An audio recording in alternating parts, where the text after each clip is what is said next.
Another day, more violence in Aleppo, the youngest suffering the most. This video from the Syrian civil defense showing rescuers saving a child after a suspected airstrike. The fighting claiming at least 45 lives on Wednesday alone, according to monitoring groups.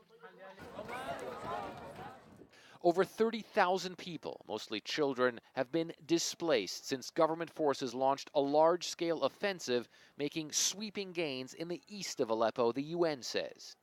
In Rome, efforts continue to try and broker some sort of truce and the delivery of humanitarian aid to the besieged areas.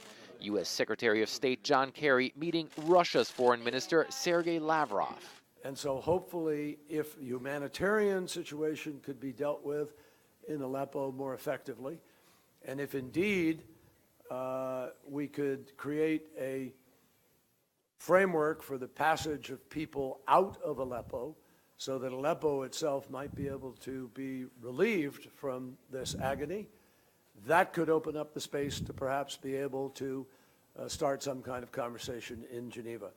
Even as its Air Force pounds rebel positions, Russia says it's still committed to a political solution in Syria. There is no military solution to the Syrian conflict. We supported this position within the framework of the International Syria Support Group.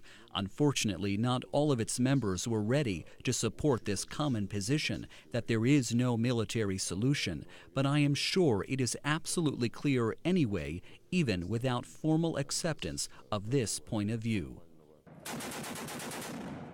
In a desperate effort to fend off Syrian government troops, rebel factions in the besieged areas of Aleppo have announced a new alliance named the Army of Aleppo. But their fight remains desperate in the face of an offensive that has already cost the opposition much of the territory it held in Aleppo for years. For Pleiken, CNN, Damascus.